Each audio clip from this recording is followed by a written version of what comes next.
राजनांदगांव में आंगनवाड़ी कार्यकर्ताओं और सहायिकाओं ने 10 सूत्रीय मांगों को लेकर हड़ताल पर हैं और हड़ताल के दूसरे दिन का प्रदर्शनकारी आंगनवाड़ी कार्यकर्ताओं ने जमकर नारेबाजी की। इस दौरान आंगनवाड़ी सहायिका ने कहा कि 10 सूत्रीय मांगों को लेकर हर साल सरकार से मांग करते हैं, लेकिन सरकार मांगे पूरी नहीं कर रही है।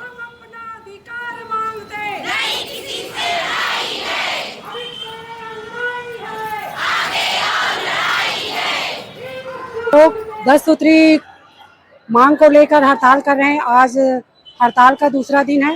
कल हम लोग रैली भी निकालेंगे, कलेक्ट्रेट से यहाँ से निकलेगी रैली। हम लोग अपनी 10 सूत्री मांगों को लेकर सरकार के सामने हर साल हड़ताल करते हैं, लेकिन सरकार हमारा 2018 से केंद्र सरकार हमारी कोई मांगे पूरा नहीं कर रही है। राज्य सरकार तो थोड़ा ध्यान दिए थे, लेकिन केंद्र सरकार तो ध्यान ही नहीं दे रही है। हम केंद्र सरकार के ऊपर सबसे ज्यादा हमारा फोकस उन्हीं के ऊपर है। हम हड़ताल उन्हीं के ऊपर ज्यादा ध्यान कर रहे हैं। हम लोगों का न्यूनतम वेतन 26,000 मिलना चाहिए। हमें मजदूर का दर्जा भी नहीं मिलता है।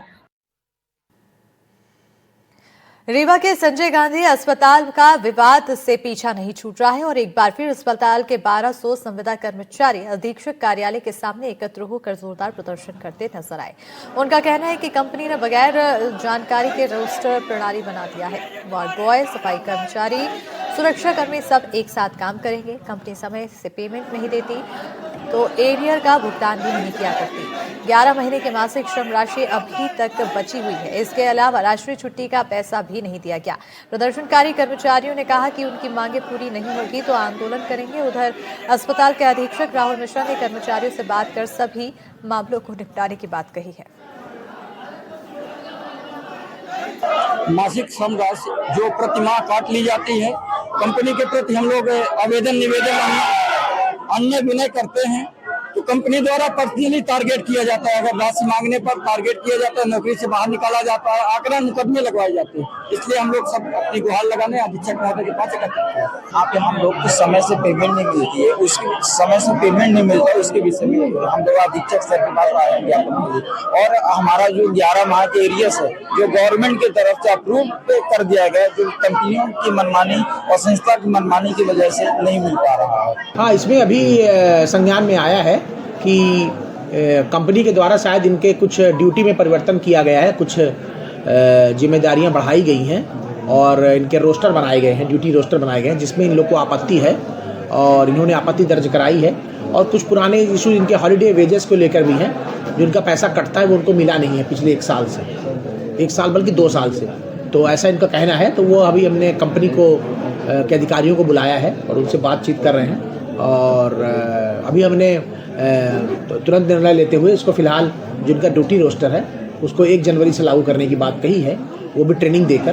तो अभी फिलहाल तो इन लोगों को बताया गया है कि आप 1 जनवरी से फिर ड्यूटी रोस्टर लागू होगा। अधीक्षक साहब के कार्यालय के पहले बाहर हम लोग एकत्रित हुए हैं क्योंकि अकारण बिना सूचना के जो पूर्व से रोस्टर प्रणाली थी उसमें परिवर्तन कर एक साथ काम करने के लिए हम लोग को प्रेशराइज किया जा रहा। जैसे पहले हम लोग सफाई कर्मचारी का सुपरवाइजर अलग था, गार्ड का अलग था, वार्ड बॉय का अलग था। इन चीजों को सम्मिलन करके व्यवस्था को बिगाड़ने के लिए जो इनकी व्यवस्थाएं बनाई गई हैं, उस रोस्टर को रद्द करने के लिए हम लोग यहाँ एकत्रित हुए हैं। मैं इस समय संजय गांधी अस्पताल के अधीक्षक के ठीक बाहर मौजूद हूँ। यहाँ पर दिखाई दे रहा होगा कम से कम 2 सैकड़ा लोग यहाँ पर मौजूद है। ये सब संविदा कर्मचारी है, अपनी अपनी समस्याओं को लेकर यहाँ पर मौजूद है। इनका कहना है बेवजह हमारी ड्यूटी चेंज की गई, हमारा पैसा समय पर नहीं मिलता। तमाम ऐसी छोटी छोटी मांगे जो अगर कंपनी चाहे तो आसानी से पूरा कर दे, लेकिन हमको बेवजह परेशान करती है, जिसके चलते हम लोग यहाँ पर हैं। और जब तक हमारी मांग पूरी नहीं होगी हम यहाँ से हटने वाले नहीं है। एनडीटीवी के लिए मैं जावेद अंसारी। हरदा के रहट गांव तहसील के वनांचल इलाके के 20 से ज्यादा गांवों के किसानों ने अपनी मांगों को लेकर दिन भर धरना दिया और बिजली विभाग के खिलाफ नारेबाजी करते रहे। किसानों ने बताया कि वनांचल के कई गांवों में ट्रांसफार्मर महीनों से जले पड़े हैं, तो कई जगह पर्याप्त वोल्टेज नहीं मिलने से खेतों में मोटरें चल नहीं रही हैं जो लगी हुई हैं, जिससे परेशानियों का सामना करना पड़ता है। उधर धरना स्थल पर पहुंचे अधिकारियों ने किसानों को 5 दिन के भीतर बिजली समस्या के समाधान का आश्वासन दिया। हालांकि किसानों ने साफ चेतावनी दी है कि अगर तय समय में ट्रांसफार्मर नहीं बदले गए, जर्जर तारों को नहीं हटाया गया और वोल्टेज की समस्या दूर नहीं हुई तो आने वाले दिनों में बड़ा आंदोलन किया जाएगा। आज हम लोगों ने जो आदिवासी बहुल क्षेत्र कायदा क्षेत्र उस क्षेत्र में जो बिजली की समस्या को लेकर जो किसान परेशान है, सभी लोगों ने मिलकर हम लोगों ने आज धरना प्रदर्शन रेहट गांव में किए और यहाँ हम लोगों ने तहसीलदार महोदय और जेई साहब से बात की है और हम लोगों ने विषय रखे कि जो 5 दिन के अंदर हमारी जो समस्या है आदिवासी क्षेत्र में बिजली की, उस समस्या का समाधान किसी न किसी प्रकार से किया जाए, अन्यथा पूरे समाज जैस और तमाम आदिवासी संगठन मिलकर हम लोग धरना प्रदर्शन करेंगे, जिनकी संपूर्ण जिम्मेदारी जिला प्रशासन और बिजली विभाग की रहेगी। आज हम लोग जो है जो रेडगांव वन क्षेत्र के जो किसान हैं जिनको वोल्टेज की समस्या आ रही है, उनके पास जो है जो वर्तमान सरकार 10 घंटे जो बिजली की आपूर्ति कर रही है सरकार, वो बिजली आज तक किसानों को नहीं मिल पा रही है। इसके कारण आज वहाँ के जो 3 फेज़ की जो मोटर है वो नहीं चल पा रही है, चाहे 2 फेज़ की मोटर भी नहीं चल पा रही, यहाँ तक कि जो घरेलू जो बिजली है वो भी पर्याप्त नहीं मिल रहा है। ऐसे 14 मुद्दों के साथ जो है आज हम जय आदिवासी युवा शक्ति संगठन के नेतृत्व में आज धरना प्रदर्शन किया है। आज अपने रेहट गाँव में जय आदिवासी युवा शक्ति जयस हरदा के द्वारा एक धरना प्रदर्शन किया गया था। इस धरना प्रदर्शन में मुख्यतः जो रबी सीजन में वोल्टेज ना मिलने के संबंध में उनके समस्या थी, उसके संबंध में उन्होंने यहाँ पर अपनी बातें रखी हैं और बस मेन तो यही है। और इसके साथ में जो MSP पे मक्के की खरीदी के संबंध में उन्होंने बात कही है और अपने क्षेत्रों में सोसाइटी के माध्यम से यूरिया वितरण और खरीदी केंद्र खोलने के लिए कही है।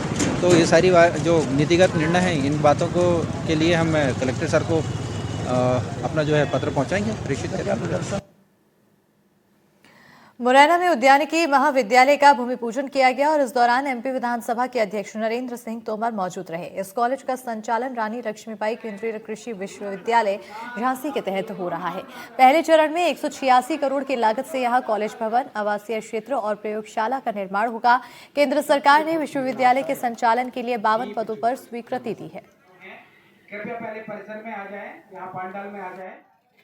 क्षेत्र का यह सौभाग्य है कि चंबल के क्षेत्र में केंद्रीय कृषि विश्वविद्यालय झांसी के द्वारा 186 करोड़ रुपए की लागत से उद्यानिकी महाविद्यालय यहां प्रारंभ किया जा रहा है। आज उसका भूमि पूजन संपन्न हुआ है। मैं समझता हूं कि यह सिर्फ इस क्षेत्र में ही नहीं, ये महाविद्यालय पूरे देश में उद्यानिकी के क्षेत्र में योगदान देगा। रानी लक्ष्मीबाई केंद्रीय कृषि विश्वविद्यालय झांसी के द्वारा आज जो ऐसा गांव है मुरैना जनपद में, वहां पर किसानों की गोष्ठी की गई है। मुख्य उद्देश्य यह है कि यहाँ पर इस स्थल का जो चयन किया गया, लगभग 320 एकड़ से अधिक जमीन है और यहाँ भारत सरकार की स्वीकृति के साथ एक नया उद्यानिकी महाविद्यालय स्थापित किया जा रहा है। भारत सरकार ने जो विभिन्न पद हैं उनकी भी स्वीकृति दे दी है। लगभग 52 पदों की स्वीकृति प्राप्त हो गई है, जो कि वैज्ञानिकों की है और कुछ कर्मचारियों की है, जो कि चयनित किए जाएंगे और यहाँ पर पूरी तरह से शिक्षण का काम, शोध का काम और किसानों तक तकनीकी को पहुँचाने का कार्य करेगा। मुख्य रूप से जो रानी लक्ष्मीबाई केंद्रीय कृषि विश्वविद्यालय है, उसके अब 3 कैंपस हो गए।